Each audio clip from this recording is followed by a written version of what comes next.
नमस्कार दोस्तों, मैं कपिल सोनी आपका स्वागत करता हूं एजुकेटिव हायर सेकेंडरी पर। हम पढ़ रहे हैं यूपीएससी की हिस्ट्री यानी इतिहास, जिसमें हमारा टॉपिक चल रहा है सिंधु घाटी सभ्यता यानी इंडस वैली सिविलाइजेशन। तो इंडस वैली सिविलाइजेशन की हमारी कुछ क्लास पहले भी हो चुकी है, जिसमें हमने पिछली क्लास में देखा था कि सिंधु घाटी सभ्यता का नगर नियोजन कैसा था। आज हम देखेंगे कि सिंधु घाटी सभ्यता का सामाजिक एवं धार्मिक जीवन कैसा था। इसके लिए आप यूपीएससी का एक क्वेश्चन लिख लीजिए और प्लीज आप मेरे यूट्यूब चैनल को सब्सक्राइब एंड शेयर कीजिए और बेल आइकन को प्रेस कीजिए ताकि आने वाले वीडियो की आपको नोटिफिकेशन मिल जाए। तो आइए हम शुरू करते हैं अपना टॉपिक कि एक क्वेश्चन लिख लीजिए कि सिंधु घाटी सभ्यता का सिंधु घाटी सभ्यता के लोगों का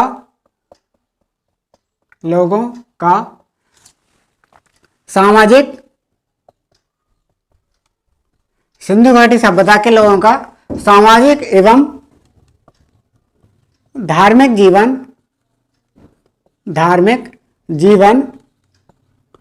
कैसा था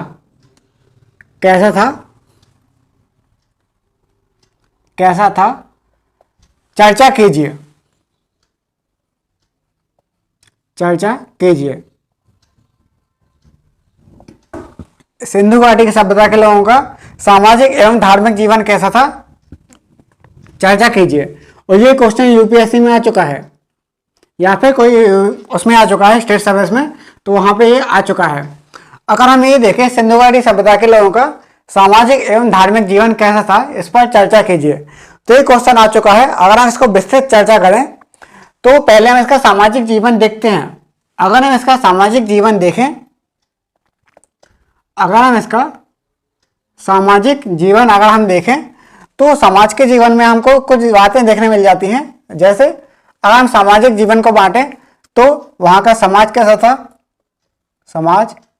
था।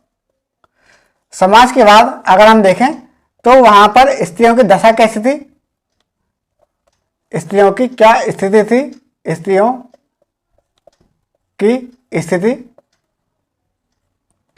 स्त्रियों की स्थिति के बाद अगर हम देखें तो वहां का खान पान कैसा था। खान पान के बाद अगर हम देखें तो वहां पर कैसी वेशभूषा थी। वेशभूषा के बाद अगर हम देखें तो वहां पर वेशभूषा के बाद वहां के मनोरंजन के साधन क्या थे।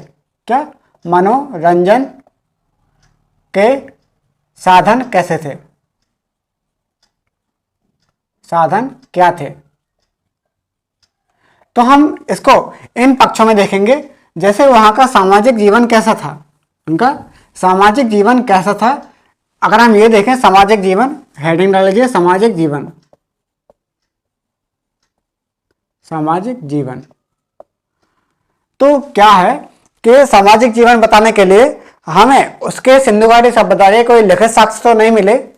अगर हम देखें कोई लिखित साक्ष्य नहीं मिले, कोई लिखित साक्ष्य तो नहीं है, लेकिन हमें केवल उसके पुरातात्विक स्रोत से, मतलब उसके लिखित साक्ष्य तो हैं, उसके लिखित साक्ष्य तो हैं, लेकिन पढ़े नहीं गए। जब वहां पे लिखित साक्ष्य हैं लेकिन पढ़े नहीं गए तो हमें क्या एक्चुअल जो वहां की स्थिति है वो अच्छे से पता नहीं चल पा रही है। वहां की जो एक्चुअल में स्थिति है कि वहां पे कैसे स्थिति रही होगी, हम ये पता नहीं कर पा रहे हैं। केवल वहां के पुरातात्विक स्रोत के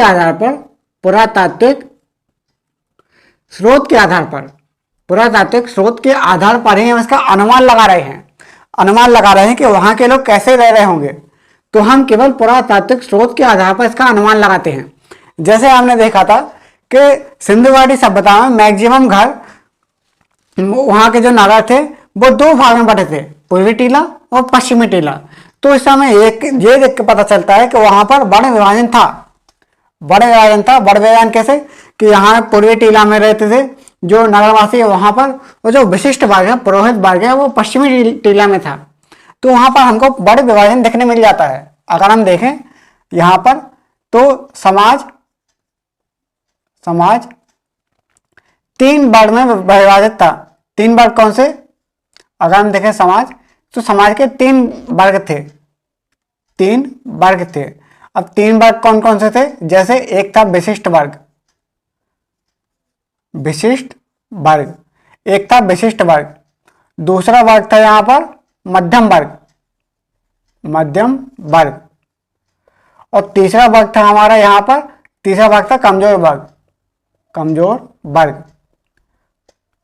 तो जो विशिष्ट वर्ग था ये शासक और पुरोहित वर्ग थे, जैसे शासक और पुरोहित वर्ग, इसमें क्या लिखेंगे, शासक व पुरोहित वर्ग, पुरोहित, शासक व पुरोहित वर्ग,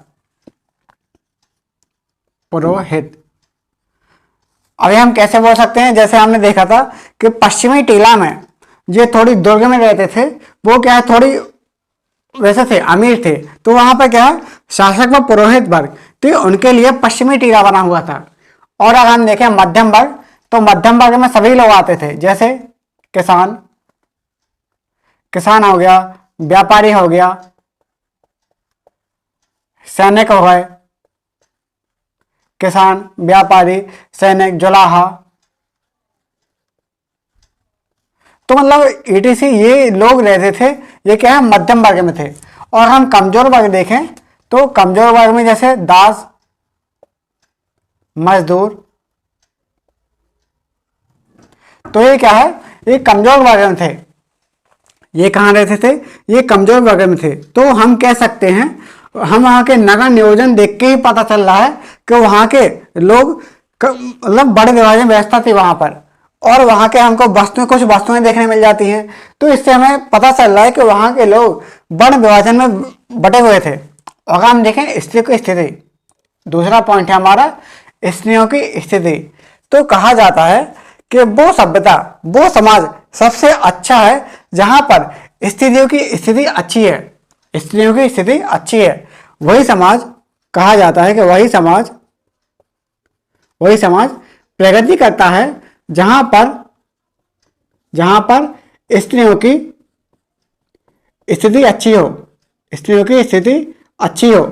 वही समाज सबसे अच्छा प्रगति करता है जहां पर स्त्रियों की स्थिति अच्छी हो, क्योंकि स्त्रियों के जो अगर योगदान देखें तो करीब 50% योगदान तो स्त्रियों का भी रहता है विकास में, 50% योगदान स्त्रियों का भी रहता है, आधा योगदान तो इसका ही रहता है। इसलिए हमको ये देखना है कि वहां की स्थिति कैसी थी।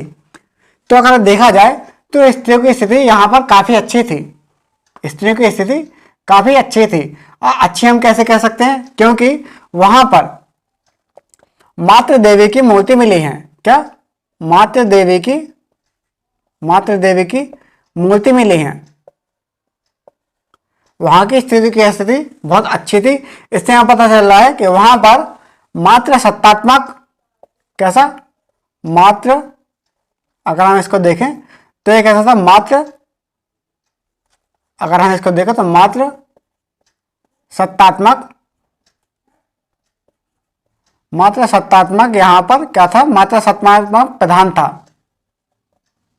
अगर हम ये देखें तो सिंधु घाटी सभ्यता एक मात्र सत्तात्मक प्रधान था। मात्र सत्तात्मक कैसे, कि वहां पर स्त्रियों की पूजा होती थी, स्त्रियों को देवी बोला जाता था। क्या है, मात्र देवी, तो वहां पर स्त्रियों की देवी बोला जाता था। अगर देखें तो वहां का समाज मात्र सत्तात्मक था, क्योंकि वहां पर मात्र देवी की पूजा होती थी। वहां की जो स्त्रियां थी उनको देवी बोला जाता था, उनको शक्ति बोला जाता था। क्या, आदि शक्ति, काली, तो ये क्या है, देवी वहां पर पूजा जाता था। और अगर हम यहाँ पर देखें तो एक जगह, तो अगर हम देखें तो हड़प्पा में उर्वरता देवी की मूर्ति मिली है। कैसी, उर्वरता देवी की मूर्ति मिली है, जिसमें स्त्री की योनि से वृक्ष निकला है। अगर हम देखें हड़प्पा में, तो हड़प्पा में उर्वरता देवी की मूर्ति मिली है, उर्वरता देवी की मूर्ति मिली है, जिसमें स्त्रियों की योनि से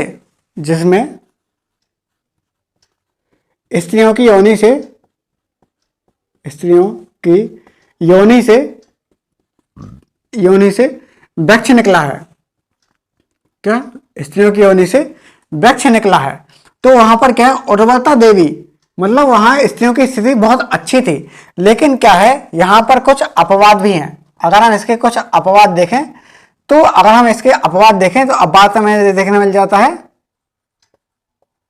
अपवाद। तो वहां पर जो एक लोथल है, लोथल के बाद वहां पर हमें देखने मिलता है कालीबंगा, लोथल और कालीबंगा।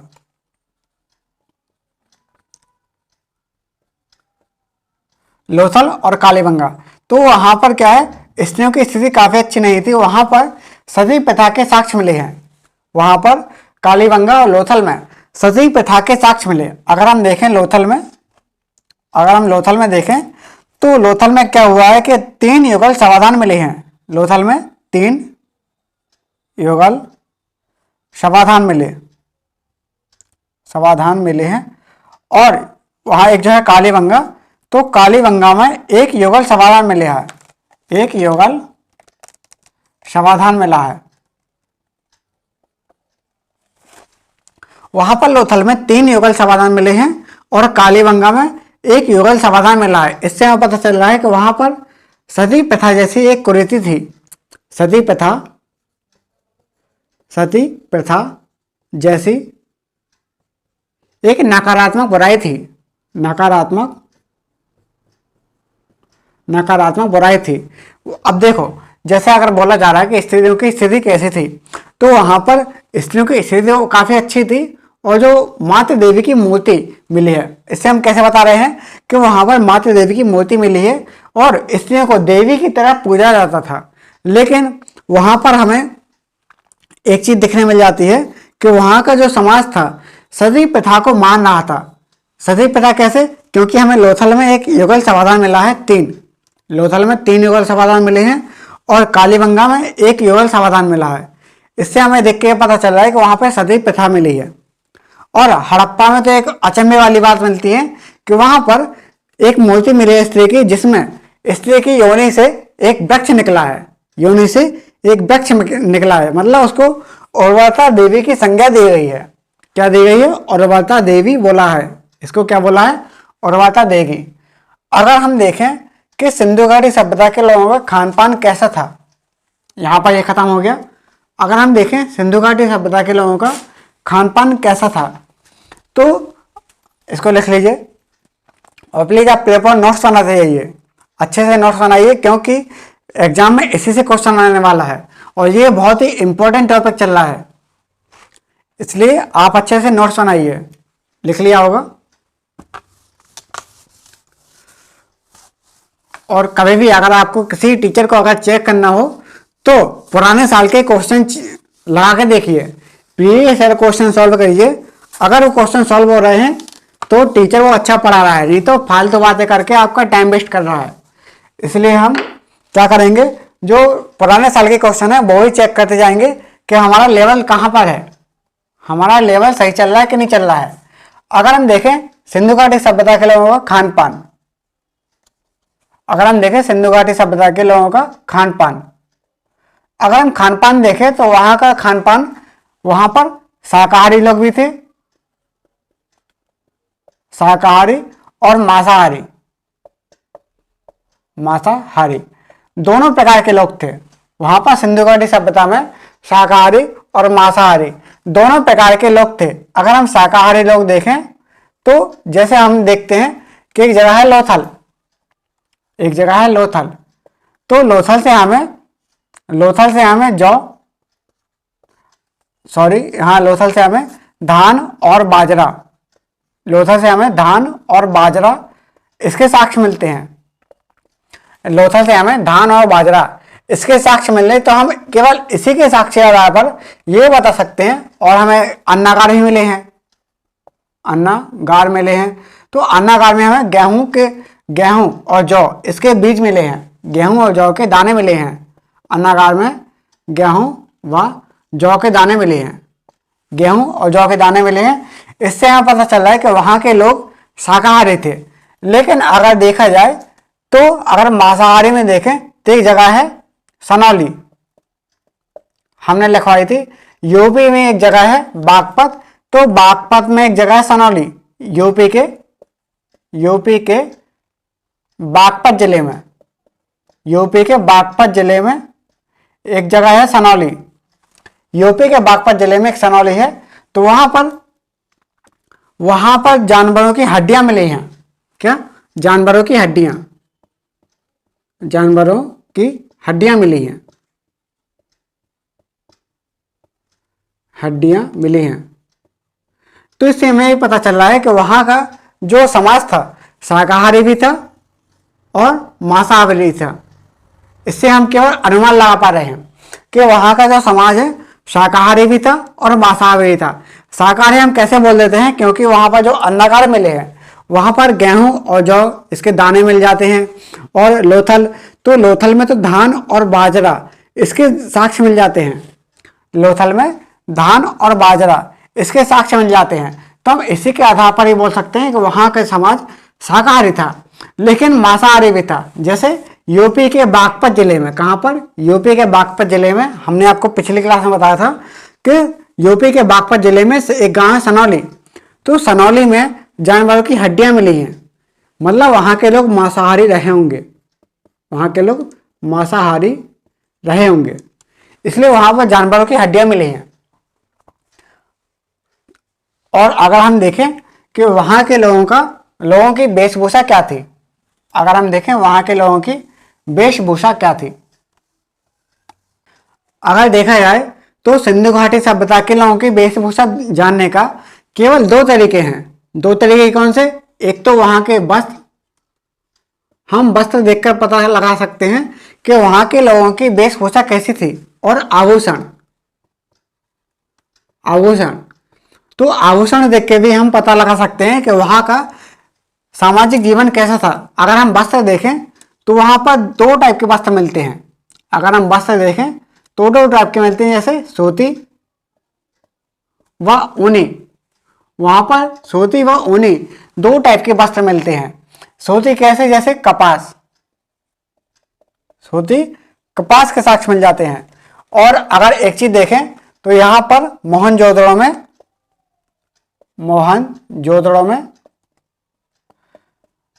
में एक 3 पतिया साल ओढ़े, मतलब एक साल ओढ़े 3 पतिया, मतलब एक साल ओढ़े हैं जिसमें 3 पत्ती की कढ़ाई है। साल में 3 पत्ती की कढ़ाई वाला साल, 3 पत्ती की कढ़ाई वाला साल ओढ़ के एक योगी बैठे हैं। साल ओढ़े एक योगी की मूर्ति मिली है, तो हम कह सकते हैं कि वहां पर सूती कपड़ा या कपास या ऊनी, मतलब वस्त्र के द्वारा हमको ये पता चल रहा है कि वहां पर सूती और ऊनी दोनों टाइप के वस्त्र पहनते थे। इससे हमें वहां की वेशभूषा पता चलती है। जैसे अगर देखा जाए तो मोहनजोदड़ो में 3 पत्तियां, यानी साल में एक साल था, जैसे सर्दियों में साल ओढ़ते हैं, तो साल में 3 पत्ती की कढ़ाई वाला साल मिला है। साल में 3 पत्ते की कढ़ाई वाला साल मिला है, तो 3 पत्ते की कढ़ाई ओढ़े एक योगी की मूर्ति मिली है, और अगर हम देखें आभूषण, तो आभूषण में हमको कुछ चीजें देखने मिल जाती हैं। जैसे इसमें भी गरीब और अमीर दो टाइप में बटा था। जैसे अगर हम अमीर वर्ग देखें, तो अमीर वर्ग, जैसे अमीर घर की औरतें सोने चांदी माणिक इनके आभूषण पहनती थी, और जो अमीर वर्ग की जो औरतें थी वो सोने चांदी माणिक की आभूषण पहनते थे। और जो गरीब वर्ग था, तो गरीब घर की औरतें सीप, शंख और मिट्टी के आभूषण पहनते थे। सीप, शंख और मिट्टी के आभूषण पहनते थे। अगर हम इसको दोबारा अच्छे से देखें, आभूषण में अगर हम आभूषण को दोबारा से अच्छे से देखें तो लिख लीजिए आभूषण। तो अगर हम आभूषण में देखें तो वहां पर कुछ साक्ष्य मिल जाते हैं। जैसे हड़प्पा से हमें श्रृंगारदान प्राप्त हुआ है। क्या? श्रृंगारदान। हड़प्पा से श्रृंगारदान प्राप्त हुआ है। जैसे कभी क्वेश्चन में आए कि ऐसा कौन सा स्थल है जहां से सिंगारदान के साक्ष्य प्राप्त हुए हैं, तो क्या है, हड़प्पा है। हड़प्पा से हमें सिंगारदान के साक्ष्य प्राप्त होते हैं। और अगर हम दूसरी जगह देखें तो मोहनजोदड़ो, क्या, मोहनजोदड़ो।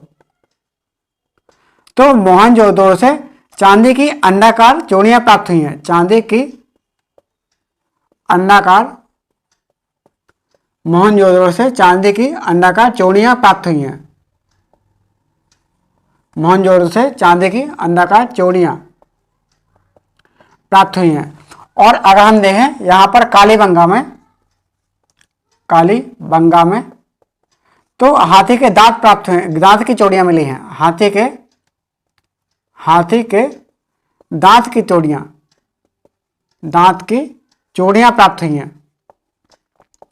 जैसे अगर कभी क्वेश्चन में आए कि सिंधु घाटी सभ्यता का ऐसा कौन सा स्थल है जहां पर हाथी के दांत की चूड़ियां हैं, तो क्या है, कालीबंगा। कालीबंगा में हाथी के दांत की चूड़ियां मिली हैं। और चांदी की अंडाकार चूड़ियां कहाँ मिली हैं, मोहनजोदड़ो में। और अगर हम यहाँ पर देखें तो यहाँ पर बलूचिस्तान में जगह थी नौसारो, तो नौसारो से सिंदूर के साक्ष्य प्राप्त होते हैं। सिंदूर के साक्ष्य प्राप्त हो रहे हैं। जो हमने आपको पहले बताया था कि एक नौसारो है बलूचिस्तान में, तो वहां पर सिंदूर के साक्ष्य प्राप्त हो रहे हैं, हमको पहले बता चुके हैं। और अगर देखें चन्होदड़ो, तो चन्होदड़ो में यहां पर लिपस्टिक,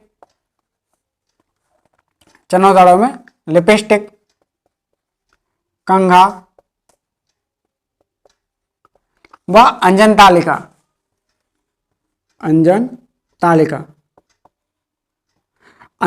का मतलब जो काजल लगाने वाली डंडी है उसके प्राप्त हुए हैं, मतलब काजल लगाने वाली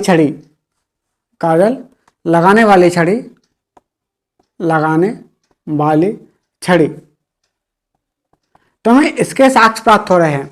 वहां पर हमें लिपस्टिक, कंघा, अंजन तालिका, तो मतलब हमें ये मिल जाते हैं।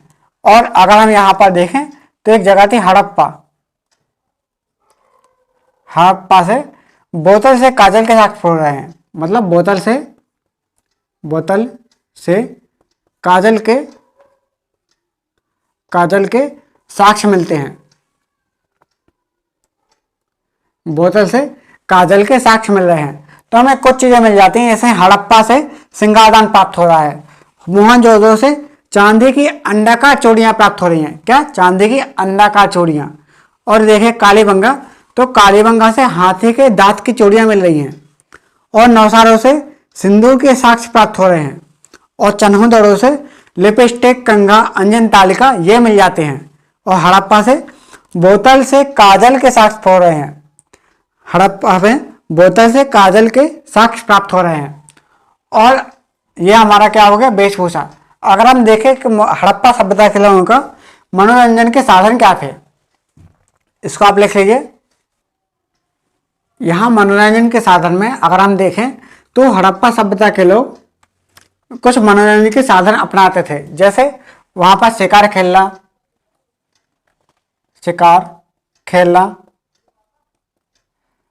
खेलना के बाद वहां पर अगर हम देखें तो वहां पर मछली पकड़ना,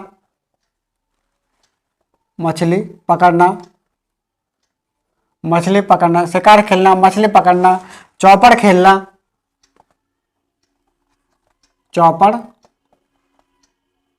शिकार खेलना, मछली पकड़ना, चौपड़ खेलना। और जैसे पासा का यूज करके भी कोई खेल होता होगा वो खेलना, नृत्य करना, मंजीरा बजाना, तो हमें कुछ चीजें मिल जाती हैं। और जैसे ढोल बजाना, तो हमें कुछ चीजें ऐसे मिल जाती हैं जो हड़प्पा सभ्यता में हमको देखने मिलती हैं। जैसे शिकार खेलना, मछली पकड़ना, चौपड़ खेलना, पासा खेलना, नृत्य करना, ढोल मंजीरा बजाना, तो हमें कुछ चीजें मिल जाती हैं जो हड़प्पा सभ्यता के लोग यानी सिंधु घाटी सभ्यता के लोग मनोरंजन में यूज करते थे। इस तरह से वो अपना मनोरंजन करते थे। जैसे शिकार खेलना जाते थे, शिकार खेलते थे, जानवरों को मारेंगे, मछली पकड़ना और चौपड़ खेलना, पासा खेलना, नृत्य करना और मंजीरा बजाना और ढोल बजाना। तो वहाँ पर कुछ मनोरंजन के साधन थे। अब हम देख रहे हैं हमारा ये सामाजिक जीवन हो गया। हम देख रहे हैं हड़प्पा सभ्यता के लोगों का धार्मिक जीवन, कि वहाँ का सिंधु घाटी सभ्यता के लोगों का धार्मिक जीवन कैसा था। तो हेडिंग डालिए सिंधु घाटी सभ्यता के लोगों का धार्मिक जीवन, इसको आप लिख लीजिए।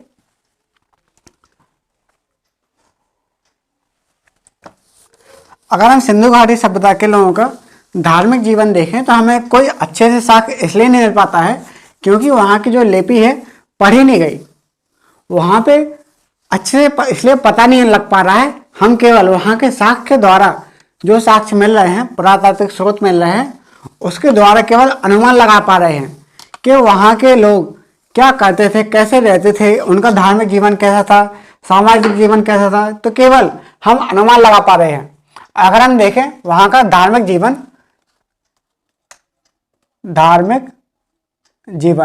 अगर हम वहाँ के लोगों का धार्मिक जीवन देखें तो वहाँ का धार्मिक जीवन और किसी भी सभ्यता के धार्मिक जीवन देखने के दो पक्ष होते हैं। कौन से? एक होता है क्रियात्मक पक्ष, क्रियात्मक पक्ष, और दूसरा मिल जाता है क्रियात्मक पक्ष के अलावा दार्शनिक पक्ष यानी फिलोसॉफिकल एरिया। तो क्या है, फिलोसॉफिकल में तो क्या है, कुछ नहीं है। जो दार्शनिक पक्ष है उसमें कुछ नहीं है, हम केवल क्रियात्मक पक्ष देख पाते हैं। वहां पर कोई भी दार्शनिक पक्ष नहीं है। दार्शनिक पक्ष मतलब कोई भी फिलोसॉफिकल चीज नहीं होती है, केवल जो क्रियात्मक है तो हमें क्रियात्मक ही देखने मिलती है। अगर हम क्रियात्मक में देखें तो यहाँ पर हमें कुछ चीजें मिल जाती हैं, जैसे उसमें कुछ साधन है, जैसे पूजा। तो पूजा हमें 3 टाइप की पूजा मिल जाती है। वहां पर मातृ देवी की पूजा होती थी। कैसे? मातृ देवी की पूजा होती थी। मातृ देवी की पूजा के अलावा वहां पर पशुपतिनाथ की पूजा मिली है।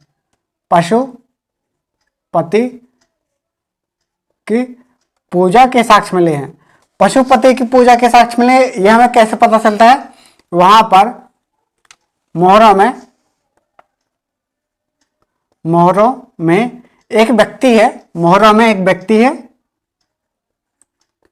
जिसके चारों ओर,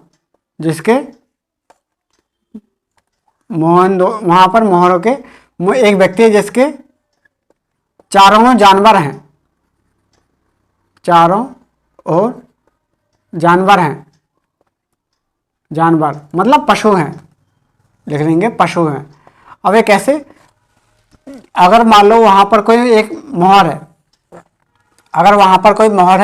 और यहाँ पर अगर कोई व्यक्ति है, और यहाँ पर कोई अगर व्यक्ति है, तो यहाँ पर जो मोहर के जहाँ जो मोहर है वहां के राइट में,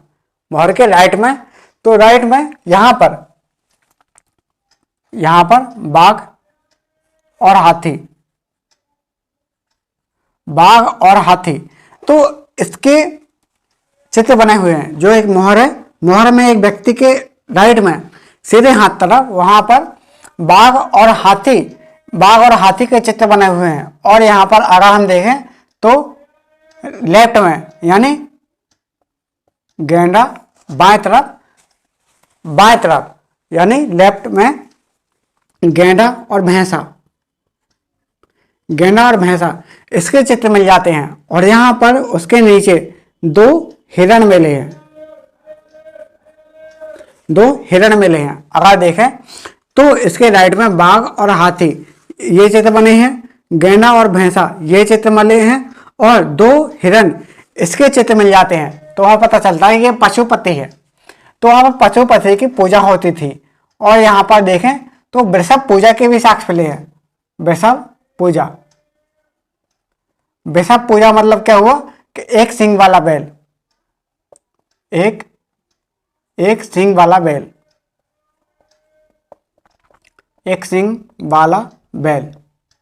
वृषभ पूजा मतलब एक सींग वाला बैल। जो कहाँ से मिला है, मोहनजोदड़ो से मिला है।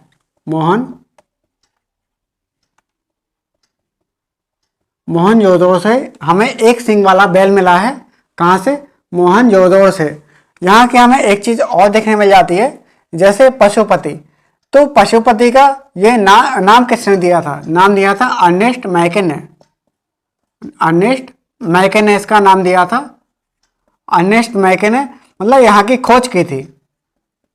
अर्नेस्ट मैके ने यहाँ की खोज की थी और जॉन मार्शल ने यहाँ का नाम दिया था। अगर पशुपति देखें तो नाम किसने दिया था, जॉन मार्शल ने। जॉन मार्शल ने नाम दिया था और अर्नेस्ट मैके इसने खोज की थी। अर्नेस्ट मैके ने खोज की थी और जॉन मार्शल इन्होंने नाम दिया था कि ये क्या है, पशुपति है। तो ये क्या है, नाम दिया था। अगर हम यहाँ पर देखें कुछ चीज़ें और देखने मिल जाती हैं, जैसे यहाँ पर जल पूजा के भी साक्ष्य मिले हैं। जल पूजा, वृक्ष पूजा, जल पूजा, वृक्ष पूजा और यहाँ पर पशु पूजा और हमें यहाँ पर अग्निकुंड के साक्ष्य मिले हैं। क्या, अग्निकुंड के साक्ष्य भी मिले हैं। यहाँ पर अग्निकुंड के साक्ष्य भी मिले हैं, मतलब वहाँ पर कर्मकांड करते थे, थोड़ी बहुत कर्मकांडी थे। क्रियात्मक पक्ष मतलब कर्मकांडी। तो वहाँ के लोग थोड़ी क्रियात्मक कार्य करते थे, कर्म कांड करते थे। जैसे अगर हम देखें पूजा पाठ ये करते थे, जैसे वहाँ पर माता देवी की पूजा के साक्ष्य मिले हैं। पशुपति की पूजा के भी साक्ष्य मिले हैं। पशुपति पूजा, ये क्या होता है, पशुपति के एक मोहर है, चौकोर मोहर है, वहाँ पर उसके नीचे 2 हिरन, राइट में बाघ और हाथी, लेफ्ट में गैंडा और भैंसा, तो इसके चित्र बने हुए हैं। और अगर हम देखें वृषभ पूजा, वृषभ मतलब क्या होता है, एक सींग वाला बैल, तो उसके साक्ष्य मिले हैं कहाँ से, मोहनजोदड़ो से। और अगर हम देखें पशुपति, तो पशुपति नाम किसने दिया था, अर्नेस्ट मैके ने इसका खोज की थी और नाम दिया था जॉन मार्शल ने। और अगर हम देखें तो यहाँ पर पशु पूजा के भी साक्ष्य मिले हैं, वृषभ पूजा, वृक्ष पूजा, इसके भी साक्ष्य मिले हैं और अग्निकुंड के भी साक्ष्य मिले हैं। लेकिन यहाँ पर हमें कोई भी दार्शनिक पक्ष देखने नहीं मिलता। तो ये हमारा था सिंधु घाटी सभ्यता के लोगों का सामाजिक एवं धार्मिक जीवन। सिंधु घाटी सभ्यता के लोगों का सामाजिक एवं धार्मिक जीवन। अगर हम देखें तो अगली क्लास में हम चर्चा करेंगे कि सिंधु घाटी सभ्यता के लोगों का आर्थिक जीवन कैसा था। आर्थिक जीवन पर हम कल चर्चा करेंगे, जीवन वहाँ पर कैसा था। तो आज के लिए इतना ही, और प्लीज़ आप बहुत अच्छे से नोट्स बनाते जाइए, प्रॉपर पढ़िए, बार बार पढ़िए। अगर समझ में नहीं आ रहा है तो वीडियो को बार बार देखिए। लेकिन अगर आपने ये चीज़ बहुत अच्छे से कर ली तो मैं गारंटी दे रहा हूँ कि हड़प्पा सभ्यता से, सिंधु घाटी सभ्यता से आपका क्वेश्चन कहीं बाहर नहीं जाने वाला। इसलिए आप इसको बार बार पढ़िए, बहुत अच्छे से पढ़िए। आज के लिए इतना ही, धन्यवाद।